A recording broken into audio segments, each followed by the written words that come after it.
மகனாச்சு, என்னமாச்சு? மதிய பாக்கிறதுக்காக அம்மாவும் நட்ராஜும் வந்துட்டு இருந்தப்போ ஆக்சிடென்ட் ஆயிடுச்சு பாட்டி. டாக்டர் என்னம்மா சொன்னாரு? எங்க சொல்றாங்க, ஏதோ விரோதி பாக்குற மாதிரி மூஞ்சி வச்சுக்கிட்டு குறுக்காலை நெடுக்காலை நடந்துகிட்டு இருக்காங்க.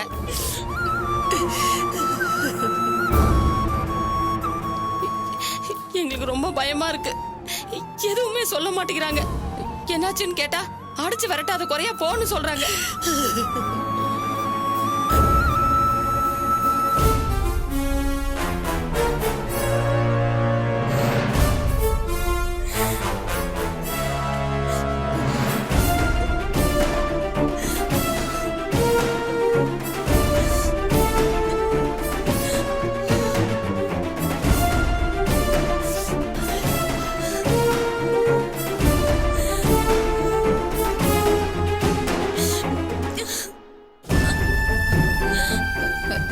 திவ்யா, சுந்தரி மாப்பிள்ளை எப்படி இருக்காங்க? இருக்காங்க, உள்ள கூட்டிட்டு போயிருக்காங்க. எதுவுமே சொல்ல மாட்டேங்கிறாங்க. திவ்யா, கொஞ்சம் தனியாவா பேசணும். நீங்க என்ன பேச போறீங்கன்னு எனக்கு தெரியும். அதனால எதுவா இருந்தாலும் இங்கே பேசுங்க. வான்னு சொல்றேன்ல.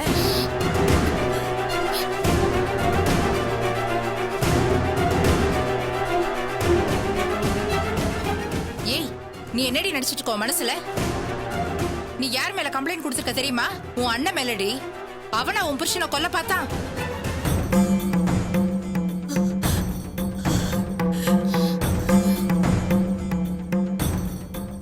வீட்டுக்கு போலீஸ் வந்து அவனை கூட்டிட்டு போயிட்டாங்கடி.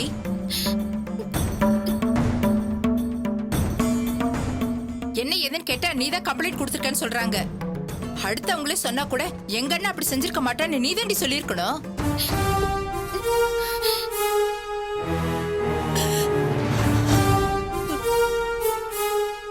இப்ப கொஞ்ச நேரத்துக்கு முன்னாடி கூட உன் புருஷன் சொந்தமா கம்பெனி வைக்கிறதுக்கு இடம் பார்த்துட்டு வந்திருக்காண்டி.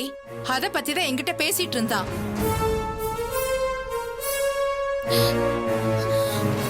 மாப்பிளைக்கு ஆக்சிடென்ட்னு சொன்ன உடனே அவன் என்னமா துடிச்சு போயிட்டான் தெரியுமா? தானே கூட இருந்து பாத்துக்கிறேன்னு சொன்னான்.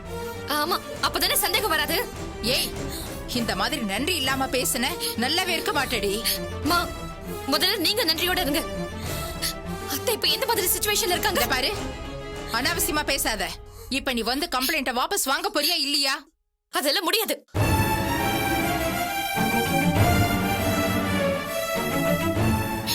அம்மா நான் சொல்றேன்டி. யார் சொன்னாலும் முடியாது.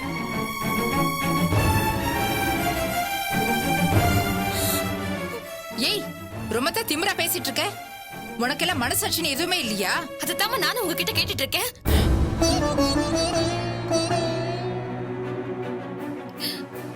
நீங்க எதுக்கு இங்க வந்தீங்க? உங்க மகன் வெற்றி மேல நான் கொடுத்த கம்ப்ளைண்ட வாபஸ் வாங்கன்னு சொல்லதானே?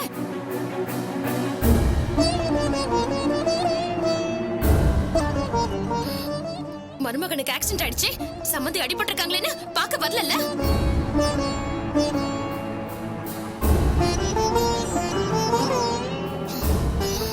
உங்களுக்கு உங்க வீடு தான் முக்கியம். அப்ப எனக்கு ஏன் வீடு தான் முக்கியம். என்னடி பெரிய மனுஷி மாதிரி பேசிட்ட போற? மா, நீங்க ஏமா இப்படி ஆயிட்டீங்க? உண்மையை சொன்னா உங்களுக்கே இவ்வளவு கோவம் வருது. ஏய், என்னடி பேசுற? அக்கா அக்கா, ஏக்கா இப்படி கோவப்படுறீங்க? கொஞ்சம் அமைதியா இருங்க, நான் அவகிட்ட பேசுறேன்.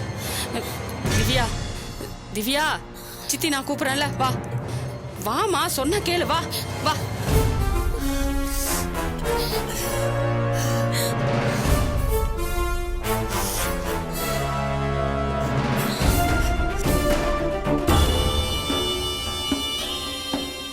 இங்க பாரு திவ்யா, இந்த மாதிரி நேரத்துல குடும்பத்துல சண்டை வந்துச்சுன்னா அதை வச்சு குளிர்காயிருக்கு சில பேர் இருக்காங்க.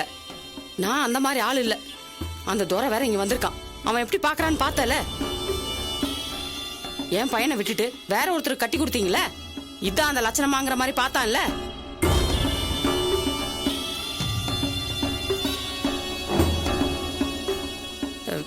நீ சொல்றதும் ஒரு வகையில சரிதான். ஆனா என்னவா இருந்தாலும் அடியால வச்சு அடிச்சது தப்புதான். எதுவா இருந்தாலும் பேசி தீர்த்திருக்கணும். உங்க அண்ணன் வெற்றி பத்தி தான் சொல்றேன். உங்க அக்கா புருஷன் வேணும்னே எதுக்கு சொல்ல போறாரு? இத்தனைக்கு அவர் தானே வந்து காப்பாத்திருக்காரு. அவர் போய் பொய் சொல்லுவாரா? அக்காவுக்கு வெள்ளை மனசு, வெளுத்ததெல்லாம் பாலுன்னு நம்பி அந்த வெற்றி பையன் பேச்ச கேட்டு இப்படி எல்லாம் பண்ணிட்டு இருக்காங்க. ஆனா ஒண்ணு திவ்யா, நீ அப்படியே என்ன மாதிரி தப்புனா யாரும் என்னன்னு பார்க்காம நியாயமா கேள்வி கேட்ட பாரு, அதாம்மா எனக்கு ரொம்ப பிடிச்சு போச்சு. பின்ன என்னம்மா, இங்க 2 பேரும் அடிபட்டு உயிர் போராடிட்டு இருக்காங்க. அவங்கள பத்தி என்ன ஏதுன்னு விவரமா விசாரிக்காம இந்த அக்கா இப்படி பேசிட்டு இருக்கு. விசாரிக்கணும்னு இந்த அக்காக்கு தோணணும்ல. நீ கோவப்பட்டதெல்லாம் தப்புன்னு நான் சொல்லவே மாட்டேன், கரெக்டு தான். ஆனா எதிராளி முன்னாடி உங்க அம்மாவை நீ விட்டு கொடுக்க கூடாதுல்ல. யார பத்தி எனக்கு கவலை இல்ல, எனக்கு என் புருஷன் விட்டுதான் முக்கியம் நீ சொல்லலாம். எந்த ஒரு பொண்ணுமே அப்படிதான் நினைப்பா. என்ன நடந்தாலும் சரி திவ்யா, நீ உன்னையும் உன் குடும்பத்தையும் விட்டு கொடுக்காத. நான் கூட முதல்ல என்னவோ நினைச்சேன், பெத்த மகளை விட அப்படி என்ன மத்தவங்க முக்கியமா போயிட்டாங்க. துரையாவது கிரையாவது யார பத்தி கவலைப்பட வேண்டாம். அவங்களா வந்து நல்லது கெட்டது பார்க்க போறாங்க. உயிர் போற விஷயம் இதுலயே உங்க அம்மா உனக்கு விட்டு கொடுக்கலனா வேற எதுல இறங்கி வருவாங்க சொல்லு. நான் உனக்காக ஒன்னே ஒண்ணு பண்றேன். நீ கொஞ்ச நேரம் அமைதியா இருந்தீனா நான் அக்காவை கூட்டிட்டு போய் நாக்க புடிங்கிற மாதிரி 4 கேள்வி கேட்டு அவங்களுக்கும் புத்தி சொல்ற. என்ன சொல்ற நீ? இங்க பாரு திவ்யா, எல்லாத்தையும் நான் பாத்துக்கிறேன். வா வா.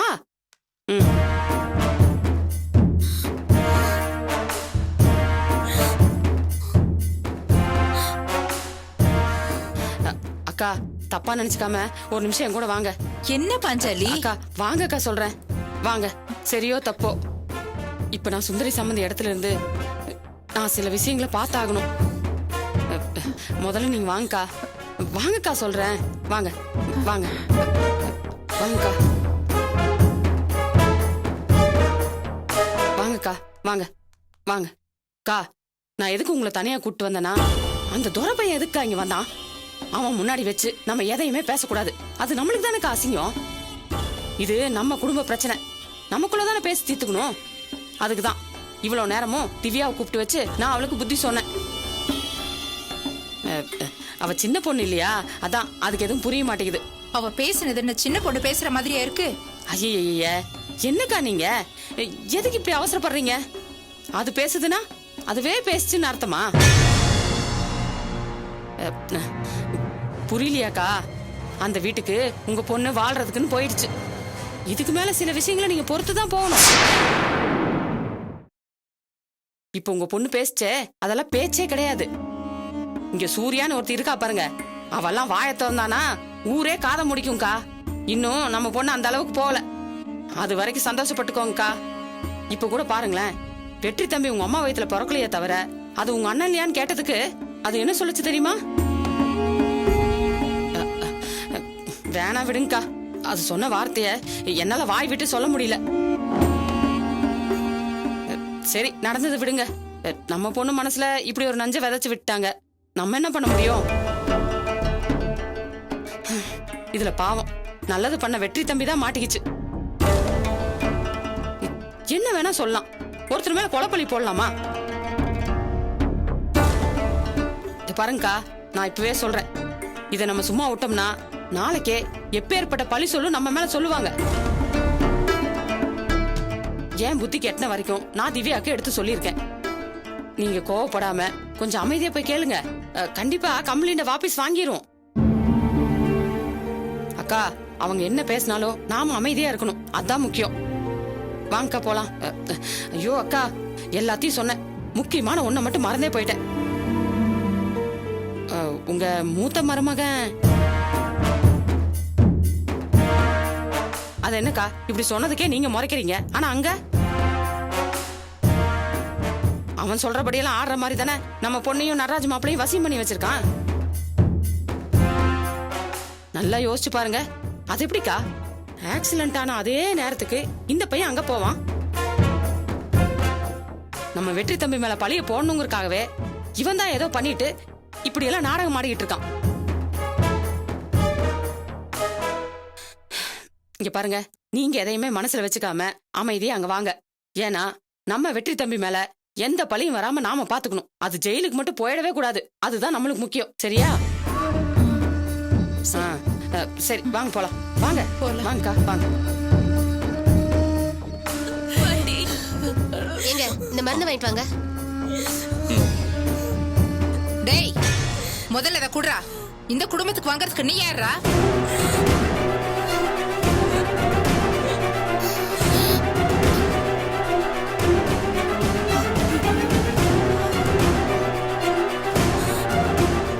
எல்லாம் உன்னாலதான் வந்தது. உன்னை யார் இங்க வர சொன்னது? முதல்ல வெளியே போ. மா என்ன பேசுறீங்க நீங்க? எனக்கு எல்லாம் தெரியும், நீ சும்மா இரு. அக்கா உங்களை கோவப்படாதீங்கன்னு சொன்னேன்லக்கா. இவன் வந்து இந்த வீட்டுக்கு நாட்டாம பண்றத பார்த்துட்டு என்ன சும்மா இருக்க சொல்றியா? மா அவர் மட்டும் இல்லனா இன்னைக்கு உங்க மருமகனை நீங்க பாத்துக்கவே முடியாது.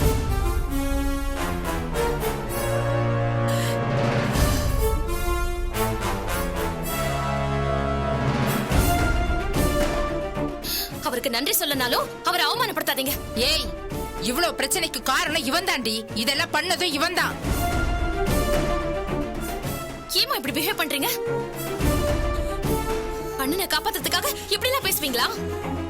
இதுக்காகவாவது வெற்றிக்கு தண்டனை வாங்கி கொடுக்காம விட மாட்டேன். ஏய் என்னடி ரொம்ப பேசிட்டு இருக்க? சும்மா கத்தாதீங்கம்மா. ஓஹோ அந்த அளவுக்கு போயிட்டியா? வேண்டாம் திவ்யா, பெத்தவ வாயால சாபத்தை வாங்காத. ஆமா அது மட்டும் தான் மிச்சம். அதையும் செஞ்சிருங்க.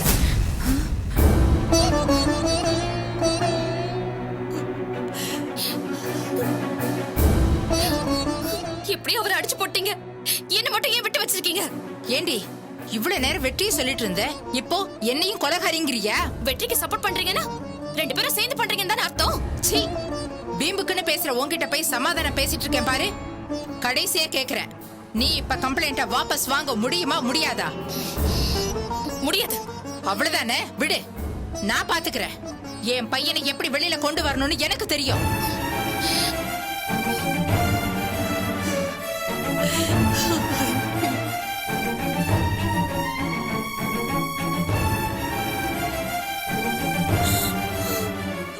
ஆனா இப்ப நீ பண்ண தப்புக்கு ஒரு நாள் வருத்தப்படுவ திவ்யா. இத உங்க பையன் கிட்ட போய் சொல்லுங்க.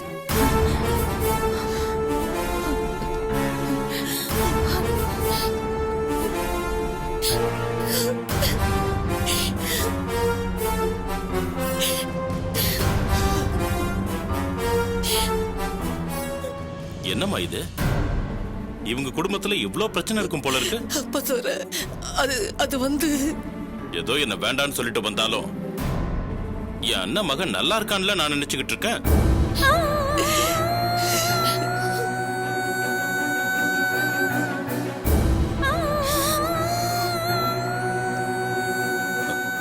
இங்க வந்து பார்த்தா இவங்க வெட்டு குத்து கொலன்ல இருக்காங்க. என்னம்மா அது? என்ன நடக்குதுங்க? இதெல்லாம் பாக்குறதுக்கு தான் என்ன கூட்டு வந்தீங்களா?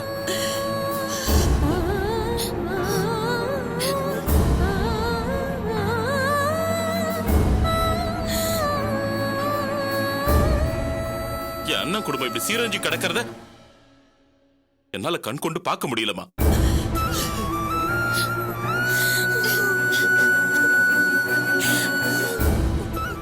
என்னால முடியலமா.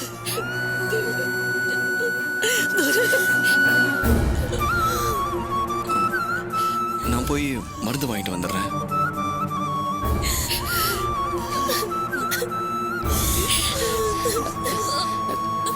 திவ்யா ஏமா இப்படி அழுதுட்டு இருக்கிற? உட்கார், வா உட்கார், வா உட்காருமா. இங்க பாரு, யார் வேணா என்ன வேணா பேசிட்டு போட்டும். சித்தி கூட இருக்கல, அழாத. அழுகாத திவ்யா, சித்தி சொல்றேன்ல.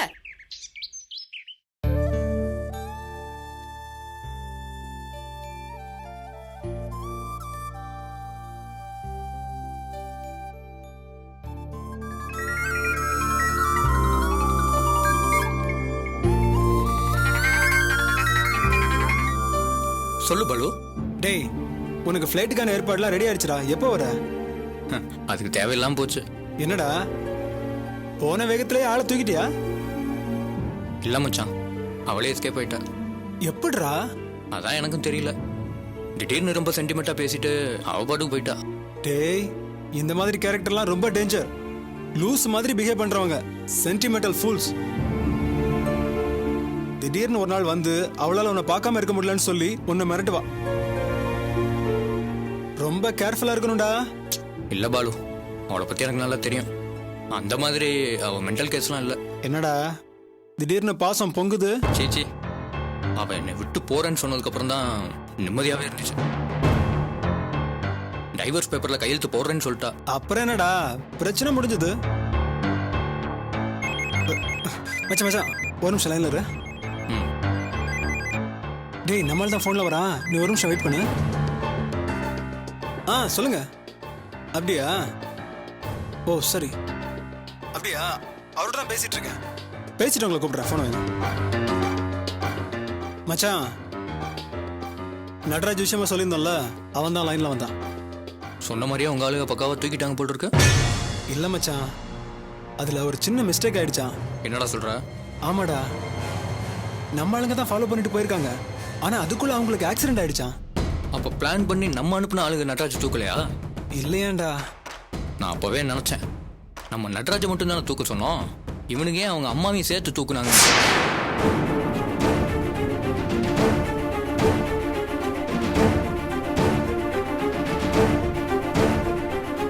ஹலோ டேய், என்னடா என்னாச்சு? மச்சான், நான் உன்னை அப்புறமா கூப்பிடுறேன். சரிடா.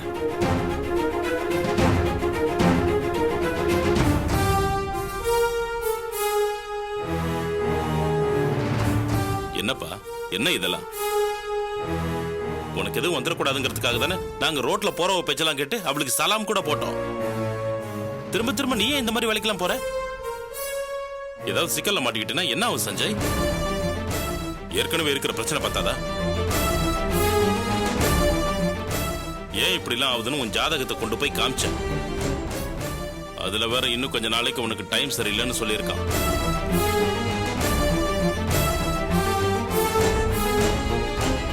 அதுல இருந்து என்ன ரொம்ப பயந்து போயிருக்கேன். இல்லப்பா, கேவலம் அந்த நடராஜ் கிட்ட தோத்து போயிட்டோம்னு நினைக்கிறப்போ ரொம்ப அசிங்கமா இருந்துச்சு. அதுக்காக அவனை தூக்க ஆள் வச்சுட்டேன். யாருக்கிட்ட சொல்லியிருந்த? பாலு கிட்ட. ஆனா அவங்க எதுவும் பண்ணலப்பா, நடந்தது ஆக்சிடென்ட் தான். அது எதுவோ நடந்துட்டு போகுது. இதையே போலீஸ் விசாரிச்சு அங்க தொட்டு இங்க வந்துட்டா எதுக்குப்பா இதெல்லாம்? இங்க பாரு, நடராஜ் கிட்ட நீ தோக்கல. நம்மள வேண்டான்னு சொல்லிட்டு போனால சந்திரா தான் அசிங்கப்பட்டு நிக்கிறான். யாரும் அவங்கள பழி வாங்கவே வேண்டாம். அந்த குடும்பத்தை ஹாஸ்பிட்டல்ல போய் பாரு, ஒருத்தனோட ஒருத்தன் அடிச்சுக்கிட்டு நாடுறானுங்க. நம்மள கேவலப்படுத்தின சுந்தரி, சந்திரா ரெண்டு பேருமே நிம்மதியா இல்ல. பணக்கார சம்பந்தம் கிடைச்சிருச்சுன்னு அன்னி குதிச்சாங்கல்ல, அந்த வெற்றி பயலுக்கு நடராஜுக்கு ஆவலையா ஒருத்தனை ஒருத்தன் கொலை பண்ற அளவுக்கு போயிருக்கானுங்க. நல்ல வேளை அந்த வீட்டுல நாம பொண்ணு எடுக்கல.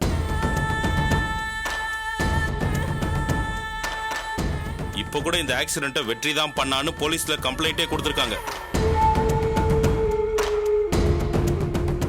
நாம இதை பண்ணலனா வெற்றி தானே பண்ணிருக்கணும்.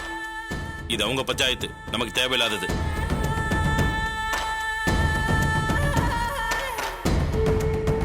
நீ உடனடியா பாலுக்கு போனை போட்டு இனிமே இதெல்லாம் வேண்டான்னு சொல்லிடு. என்ன, இன்னும் ஒரு 6 மாசத்துக்கு உன் கவனம் பூராவும் கடையிலேயே இருக்கணும். சந்திராமா என்ன அவங்கள விட 10 மடங்கு பணக்கார இடமா பார்த்து உனக்கு நான் கல்யாணம் ஏற்பாடு பண்றேன். நடராஜ் மேல கோவம் இருக்கிறது உண்மைதான்ப்பா. ஆனா அதுக்காக இப்பவே கல்யாணம் வேணும்னு நான் சொன்னேன். அதுக்காக கல்யாணமே பண்ணிக்காமையா இருக்க முடியும்? நான் இப்படியே இருந்துக்கிறேன்ப்பா. இதுக்கு மேல என்னால அவமானப்பட முடியாது. அட நீ என்னப்பா புரியாத பிள்ளையா இருக்க? எப்போ நின்னு போன உன் கல்யாணத்தை பத்தி இப்ப யாரும் கவலைப்பட மாட்டாங்க. இப்ப கரண்ட்ல என்ன நடக்குது அதுக்குதான் வேல்யூ ஜாஸ்தி. கூடிய சீக்கிரம் ஒரு கல்யாணம் நிக்க போகுது. அதை ஏற்பாடு செஞ்சது சுந்தரி. சுந்தரியால தான் இது நடந்துச்சு. சுந்தரிக்கு ஏன் இந்த வேலைன்னு எல்லாரும் அதை பத்தி பேசிட்டு இருக்க போறாங்க. அப்ப நாம நல்லபடியா கல்யாணத்தை பண்ணுவோம். அது வரைக்கும் அமைதியா இரு. இந்த மாதிரி வேலையெல்லாம் பார்க்க தான் நான் இருக்கனே என்ன?